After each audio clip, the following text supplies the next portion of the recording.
अस्सलाम वालेकुम, मैं हूं शहजाद और उम्मीद है आप सब लोग खैरियत से होंगे। आज ज़ुबैर साहब के साथ हम डिस्कस करेंगे एफजीईआई की जो परमानेंट बेसिस पर सैकड़ों टीचर्स की जॉब है उसको, और तफसीलन डिस्कस करेंगे उसका सिलेबस क्या होगा और उसकी आप तैयारी कैसे कर सकते हैं। हम बात करेंगे ministry of defence, government of Pakistan. उसके अंडर जो इंस्टीट्यूशंस काम करते हैं, जैसे एपीएस है, फेडरल गवर्नमेंट के स्कूल जिसे एफजी स्कूल्स हम कहते हैं, उनमें परमानेंट बेसिस पर टीचिंग और नॉन टीचिंग स्टाफ की जो है वो रिक्रूटमेंट का इश्तिहार आया हुआ है।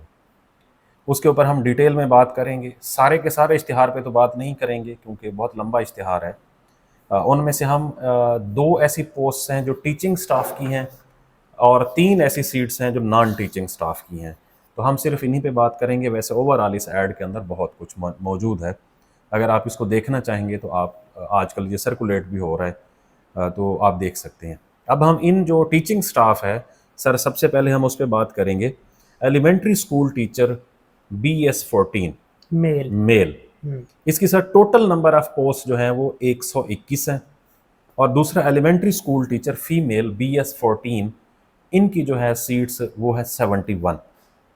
अब ये क्योंकि फेडरल का इदारा है, फेडरल के इदारे में तमाम सूबों से, GB से, गिलगित बल्तिस्तान के साथ आज़ाद कश्मीर के भी लोग जो हैं वो अप्लाई कर सकते हैं, क्योंकि इन सब का कोटा इसके अंदर फिक्स्ड होता है। तो इसका मतलब है ये पूरे पाकिस्तान के लोगों के लिए जॉब्स हैं। सर, इस ऐड में एक और अच्छी बात जो हमारे जानने वालों के लिए मालूमात कौन है कि यहाँ पर कोटे की परसेंटेज भी दी हुई है कि फेडरल का जो कोटा है वो किस तरह से मुतय्यन होता है। हाँ, फेडरल ओवरऑल वैसे ये क्योंकि CSS का पैटर्न है ना, ठीक है। मतलब CSS में कोटा इसी तरह से एग्जामिन होता है, ये जो लिखा हुआ है। हाँ जी, तो मीन के ये फेडरल का क्राइटेरिया यही है। ठीक है। तो जी अब आ जाते हैं जी कि elementary school teacher male and female दोनों की जो एलिजिबिलिटी क्राइटेरिया है वो सेम है। अच्छा सर, अब इसकी एलिजिबिलिटी जो क्राइटेरिया है वो ज़रा आप काइंडली मुझे बता दें। सर, सिंपल है कि ग्रेजुएशन हो आपकी, सॉरी, बैचलर आपकी हो 4 साल डिग्री, यानी equal to BS, 16 year education हो आपकी किसी भी सब्जेक्ट में, और मैक्सिमम जो है वो सेकंड क्लास हो या सी ग्रेड तक हो, इससे कम ना हो। अच्छा जी, आपकी जो सेकंड डिवीजन है MA MSc और BS ऑनर्स, हाँ जी, किसी भी सब्जेक्ट के अंदर, इस इश्तिहार के अंदर सब्जेक्ट की कोई लिमिट नहीं रखी गई। अगर आपने एजुकेशन में किया है, इंग्लिश में किया है, पर्शियन में किया है, कोई एग्रीकल्चर में किया है, आपने इंजीनियरिंग में किया है, किसी भी सब्जेक्ट के अंदर आपने किया है, तो आप इसके ऊपर अप्लाई कर सकते हैं। और ये अब इसके साथ जो मज़े की बात है कि BEd की कंपलसरी शर्त नहीं हाँ है। जी, तो आप में से वो लोग जिन्होंने BEd नहीं किया हुआ वो भी कर सकते हैं। अगर जिसका BEd कंटिन्यू है वो भी कर सकते हैं। उसकी रीज़न ये है कि BEd मांगा ही नहीं गया, मांगा गया है BS ऑनर्स या MA MSc सेकंड डिवीजन में, 16 ईयर एजुकेशन आपकी हो 16 ईयर किसी भी किसी सब्जेक्ट में। सब्जेक्ट के अंदर। अब इसके लिए जो एज लिमिट रखी गई है सर, वो हाँ है जी, 18 से 30 साल तक, ठीक है। Including 5 year journal age relaxation. Okay. 18 से 30 साल तक आप अप्लाई कर सकते हैं, इससे ऊपर आप अप्लाई नहीं कर सकते। ये उन्होंने खुद बता दिया है। आगे कुछ कंडीशंस हैं स्पेसिफिक लोगों के लिए। स्पेसिफिक लोगों के लिए फेडरल के अंदर, क्योंकि स्पेसिफिक लोगों के लिए कंडीशंस मौजूद हैं। बट जो जर्नल एज रिलैक्सेशन है वो 5 साल ऐड कर दी गई है, उसके अलावा आप अप्लाई नहीं कर सकते। यानी अगर आपकी एज 23 सितंबर तक 30 साल है तो आप अप्लाई के लिए एलिजिबल कर हैं। सकते। हाँ, इसकी कट ऑफ डेट जो है वो 30 सितंबर है। 30 सितंबर तक आपकी 23 23 23 23 सितंबर है, तो आप 23 सितंबर तक आप 30 साल के हों तो आप अप्लाई कर सकते हैं। अच्छा, अब सर आ जाते हैं इसकी तनख्वाह पे। आगे हाँ अभी लोअर डिविजनल क्लर्क और अपर डिविजनल क्लर्क की जो सीट्स हैं हमारे पास, ये कौन कौन सी हैं जरा पढ़ दें सर। सर, फर्दर जो है नॉन टीचिंग स्टाफ वाली, उसमें हम हैं तो काफ़ी सारे, लेकिन हम जिसको डिस्कस करेंगे वो है अपर डिवीजन क्लर्क की BPS 13 की है, लोअर डिवीजन क्लर्क BS 11 की है, और लाइब्रेरी असिस्टेंट BS 7 की है। चलें जी, हम नॉन टीचिंग स्टाफ में सिर्फ इन तीन को डिस्कस करेंगे। अभी आ जाते हैं जी, इनकी प्लेस ऑफ पोस्टिंग कहाँ पे होती है, इन टीचर्स की जो ये रिक्रूट होंगे, इनकी तनख्वाह कितनी होगी, हाँ जी, और इनकी आगे प्रमोशन के हवाले से क्या सिस्टम है। जी सर। अब सर इसका ये है नंबर 1 हम्म, कि ये डे फर्स्ट से रेगुलर जॉब्स हैं, ये अच्छी बात है। पहली बात। दूसरी बात ये है सर कि इनके जो एलिमेंट्री स्कूल टीचर है, ये जो BS14 के हैं, इनकी प्रमोशंस होती है सब्जेक्ट वाइज, आगे इनके सब्जेक्ट स्पेशलिस्ट की जॉब्स होती हैं। ठीक है। इनमें से जो लोग रिक्रूट होंगे वो स्पेशलाइजेशन, उन्होंने फर्ज करो एक बंदे ने इंग्लिश में की हुई है, हाँ जी। कल को इंग्लिश के 16 स्केल की अगर जॉब खाली होती है, हम्म, जैसे सब्जेक्ट स्पेशलिस्ट की या एसएसटी की होती है 16 में और 17 में, हम्म, तो ये लोग कैपेबल एलिजिबल जो होंगे ये वहां पर जा सकेंगे बाय प्रमोशन भी। ठीक है। अब इनकी जो तनख्वाह है सर, हाँ जी, 14 स्केल की। 14 स्केल की तनख्वाह, वो कल मैंने मालूम करने की कोशिश की है। हम्म, तो तनख्वाह इनकी ठीक है, मतलब मुझे ये था कि शायद तनख्वाह रेगुलर होने के साथ इनकी होगी। तनख्वाह कम होगी, लेकिन तनख्वाह कम नहीं है। अब मुझे जिस बंदे ने मालूमात दी, क्योंकि मेरे अपने भतीजे भी एफजी और एपीएस स्कूलों में पढ़ते रहे हैं, तो मैंने एक अपना बंदे से मालूम किया है, तो उन्होंने मुझे बताया है कि जी इनकी जो तनख्वाह, क्योंकि इनको कोई एक वहाँ पर अलाउंस भी लगता है, ठीक है।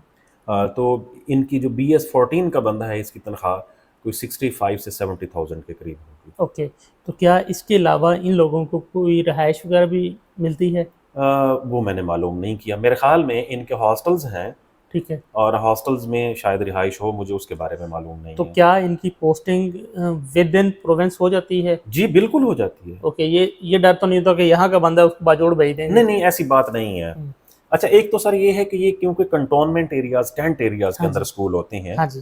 तो अब कैंट ऐसा तो नहीं है कि जैसे अभी आपने कहा कि किसी भी डिस्ट्रिक्ट में, लाइक अगर पंजाब के अंदर हम देखें, हाँ जी।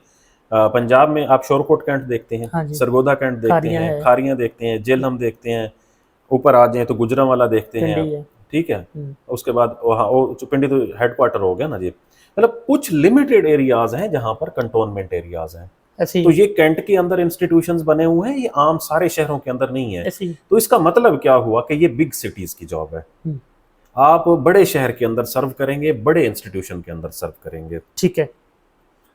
प्रमोशन भी ठीक है, हम्म, तनख्वाह भी ठीक है, हम्म, पोस्टिंग भी ठीक है, ये तीनों चीजें हाईली रिकमेंडेड है। ओके, जबरदस्त। और यहाँ पर जो सीखने की सलाहियत है ना सर, हम्म, वो बहुत ज्यादा है। ठीक है। ये इतने प्रोग्रेसिव इंस्टीट्यूशंस हैं हम्म, कि मतलब इनकी वीकली, इनकी क्वार्टरली, मतलब जिसे हम ट्रेनिंग्स, कहते हैं refresher। ट्रेनिंग्स हैं, रिफ्रेशर कोर्सेज हैं, उसके साथ साथ सर इनकी जो जिसे हम कहते हैं इवेंट्स होते हैं अपने इंस्टीट्यूशंस के अंदर, हम्म, वो भी बहुत कुछ सिखाते हैं टीचर्स को। ठीक है। और फिर इनके साथ जो टीचर ट्रेनर्स हायर किए जाते हैं, जो इनको ट्रेनिंग्स करवा रहे होते हैं मुख्तलिफ, वो स्पेशलाइज्ड भी होते हैं। स्पेशलाइज्ड होते हैं Professional और होते हैं। प्रोफेशनल होते हैं। सो इनके अंदर ट्रू स्पिरिट में प्रोफेशनलिज्म आ सकती है अगर कोई सीखने वाला बंदा हो तो। Okay, okay. ठीक है। अब हम इस पे सर, आपका कोई सवाल है? बस सर, ठीक है। अब हम आ जाते हैं जी हमारी इसी एड के अंदर 3 ऐसी पोस्टें हैं जो कि हैं नॉन टीचिंग स्टाफ की। और अपर अच्छी खासी तादाद जी में है। यूडीसी है, upper divisional clerk BS13, number of seats 37, lower divisional clerk BS11, number of seats 23, और इसके साथ है लेबोरेटरी असिस्टेंट BPS7, इसकी मैट्रिक विद साइंस मांगी हुई है, इसकी नंबर ऑफ पोस्ट 34 हैं। तो सर अपर डिविजनल क्लर्क और लोअर डिविजनल क्लर्क की जरा एलिजिबिलिटी बता दें क्या है? सर जो यूडीसी यानी अपर डिवीजन की है सर, उसमें ये है कि आपकी इंटरमीडिएट या इक्विवेलेंट हो। ठीक है। मीन आपने FA, FSC, ICS, ICOM, BCom या डिप्लोमा किया हुआ हाँ है? जी। ठीक है जी। अच्छा, जो लोग सिलेक्ट हो जाएंगे ना, फिर उनको ये NITB से 3 वीक्स का बेसिक IT का कोर्स करवाएंगे। ठीक है, जैसे नेशनल इंफॉर्मेशन टेक्नोलॉजी बोर्ड है NITB का मतलब, तो ये वहां से कंडीशन यहाँ पे वैसे क्यों लिखी होती है? ये तो जो लोग सिलेक्ट हो जाएंगे उसके बाद का प्रोसेस है ना। इसके तो क्या मतलब ये है, वो हाँ। ये कह रहे हैं कि ये मैंडेटरी नहीं है कि आपको कंप्यूटर आना चाहिए। ओके, ठीक है। जब आप सिलेक्ट हो जाएंगे तो ठीक फिर है। आपको ऑर्गेनाइजेशन की तरफ से एक कोर्स करवाया जाएगा, ओके, जो कि आपने पास करना होगा। हाँ, उसको पास करना जरूरी हाँ, है। उसको पास करना होगा, ये लिखा हुआ है। ठीक है। अब इसकी जो टोटल नंबर ऑफ पोस्ट हैं 37 है, अपर डिविजनल क्लर्क की। इसमें जो मेरिट की हैं वो 15 और जी। ओपन कोटा की हैं जो वो 3 हैं। जी, तो ये भी इसी तरह सारे जो कोटाज हैं इसके अंदर एलिजिबल हैं, तमाम प्रोविंसेस की सीट्स हैं। तो प्लीज़ आप में से वो लोग जो यूडीसी के ऊपर अप्लाई करना चाहते हैं, इनकी भी पोस्टिंग होनी ही स्कूल्स के अंदर ही है, ठीक है। क्योंकि ये सारे स्कूल्स के अंदर ही सीट्स और होनी हैं। इनकी प्रमोशन के हवाले से कोई मालूमात हैं? सर जो अपर डिविजनल क्लर्क होता है इनका, वो वहाँ पर असिस्टेंट बनता है, ओके, जिसे हम सीनियर क्लर्क कहते हैं। ठीक है। तो सीनियर क्लर्क बनता है, फिर वो असिस्टेंट बनता है, और फिर वो सुपरिटेंडेंट, मतलब इनका इस तरह से कोई चैनल मौजूद ओके, है। ठीक हो गया। और इसकी जो एज रखी गई है अपर डिविजनल क्लर्क की, वो 18 से 30 साल है, including age including age relaxation. अब आ जाते हैं सर यूडीसी एलडीसी पे, ठीक है। Lower divisional clerk. हम्म। इसकी सर क्वालिफिकेशन है मैट्रिक। हाँ जी। इसकी जो टाइपिंग स्पीड है वो 30 वर्ड्स पर मिनट। 30 वर्ड पर मिनट, जो कि अपर डिवीजन क्लर्क के अंदर नहीं रखी हाँ गई। जी। मतलब ये एक मतलब फायदा हो गया। हाँ जी। अब सर इसमें भी लिखा हुआ है कि आप 3 वीक्स का कोर्स करेंगे नेशनल इंफॉर्मेशन टेक्नोलॉजी बोर्ड से, एमएस ऑफिस का। अच्छा, यहाँ पर मैटर के साथ जो 30 वर्ड्स मांगे गए हैं, इसमें ये मेंशन नहीं है कि इंग्लिश की होगी या उर्दू की, तो इसलिए अगर आप लोग ये करना चाहते हैं तो ये दोनों की आपको प्रैक्टिस करनी हाँ होगी। जी, तो ज़्यादा चांसेस यही हैं कि ये इंग्लिश की ही होगी, क्योंकि उर्दू की सेपरेट अगर वो लेते हैं तो लिख देते हैं कि उर्दू की भी लेकिन होनी फिर चाहिए। भी आपके पास टाइम होगा, आप इसको प्रैक्टिस जी, कर सकते इसकी हैं। भी 18 साल से 30 साल तक एज है, और लेबॉर्टरी असिस्टेंट है वो मैट्रिक विद साइंस मांगी हुई है, और इसकी टोटल नंबर ऑफ पोस्ट 30 है और 34 हैं, और ये भी 18 से 30 साल तक आप अप्लाई कर सकते हैं। अब हम आ जाते हैं सर, इसको अप्लाई कहाँ पर करना है इन तमाम पोस्ट के ऊपर? जी बिल्कुल। बताएं सर ये जरा। सर इसकी जो लास्ट डेट है वो 23 सितंबर है। उससे पहले आप लोगों ने जाना है FGEI की वेबसाइट पर, वो है www.induction.fgei.gov.pk। ठीक है। इस वेबसाइट पर जाना है, आगे आपका रजिस्ट्रेशन का फॉर्म खुलेगा, आपने उसको फिलअप करना है, आपका साइन अप हो जाएगा। उसके बाद साइन इन करके आपने अपनी सारी प्रोफाइलिंग करनी है, और उसके बाद आपने ऑनलाइन ही अप्लाई करना है। इसमें आपने हार्ड कापीज नहीं भिजवानी किसी भी एड्रेस पर। ठीक है। अच्छा, आप में से वो लोग जो सरकारी मुलाजिम हैं, उन लोगों को जो एज रिलैक्सेशन है वो 10 साल की दी गई है, और अगर उसकी भी सिर्फ 2 साल अगर जिस बंदे की कंटिन्यूअस सर्विस होगी तो उसे 10 साल की एज रिलैक्सेशन दी गई है। ठीक है। और जो आर्मर्ड फोर्सेस के लोग हैं उनको 15 साल की दी गई है, जो रिटायर्ड मतलब आर्मर्ड फोर्सेस से हैं या एजेंसी स्पेशल एजेंसीज से हैं, जो लॉ इन्फोर्समेंट एजेंसीज से, उनको 15 साल की दी गई है। जो स्पेशल पर्सन हैं उनके लिए 10 साल तक। जी, स्पेशल पर्सन की भी 10 साल के लिए है, और जो विडोज और son daughter of deceased civil servant, अगर कोई ऐसा मतलब नौजवान जिसके वालिदैन में से कोई एक जो है वो 1/7/2005 से पहले या उस ऑन और आफ्टर, ऑन और आफ्टर या उसके बाद कोई अगर मतलब हुआ है, हाँ जी, तो उसको फिर ये उसको मिलेगी। 5 साल की और रिलैक्सेशन मिलेगी। इसके साथ साथ 3 साल की एज रिलैक्सेशन है शेड्यूल कास्ट के लिए, ठीक है। जो बुद्धिस्ट कम्युनिटी होती है या कुछ रिकॉग्नाइज्ड ट्राइब्स हैं, ट्राइबल एरिया के, कश्मीर के, जीबी के, सिंध रूरल या बलूचिस्तान के, ठीक है। उनके लिए भी 3 ईयर की इस 30 ईयर के बाद शामिल अच्छा है। सर, ये बताएं कि कोई हार्ड कॉपी भेजनी है? नहीं सर, हार्ड कॉपी। अच्छा, आप लोगों ने जी हार्ड कॉपी नहीं भेजनी।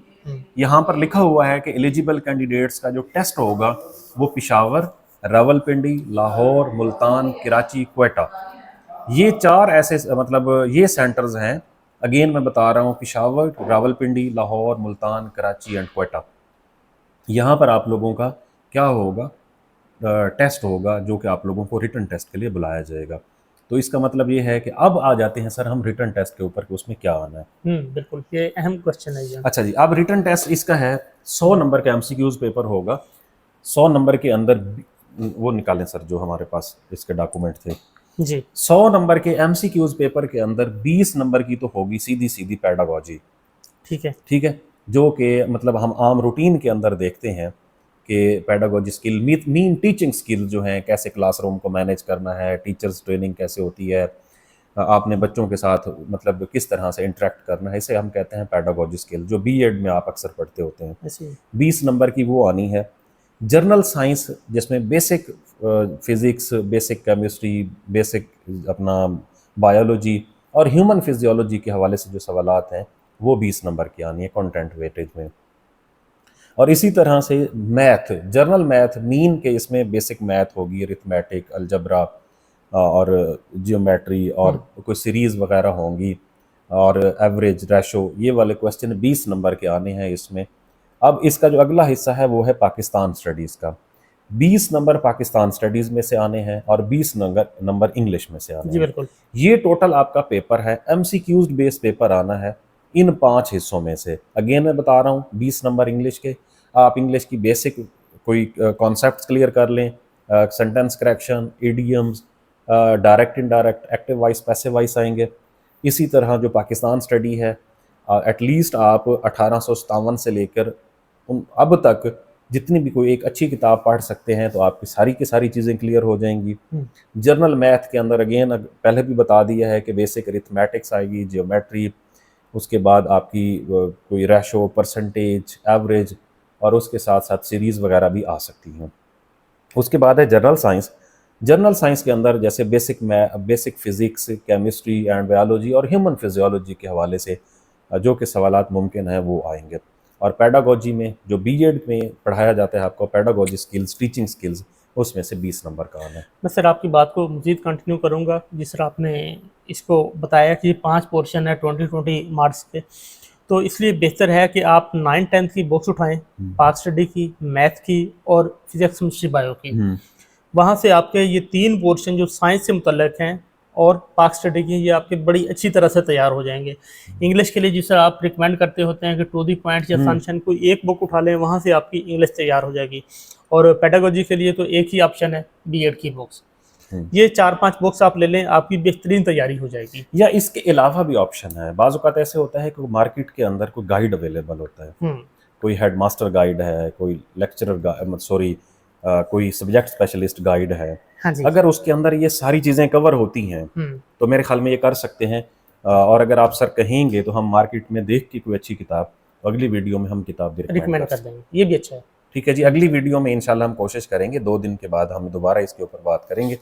और आप लोगों को मार्केट के अंदर अगर कोई अच्छी किताब मौजूद है तो वो भी रिकमेंड कर देंगे कि आप ये अगर किताब लेते हैं तो आपका पूरा सिलेबस कवर हो जाएगा। सर और कुछ ऐड करना चाहते हैं? जी, उम्मीद है आप लोगों को आज की वीडियो मालूमाती लगी होगी। अगर लगी है तो इसको ज़रूर अपने दोस्तों तक शेयर करें जिन्होंने इन सीट्स के ऊपर अप्लाई करना है, ताकि उन्हें फ़ायदा हो सके।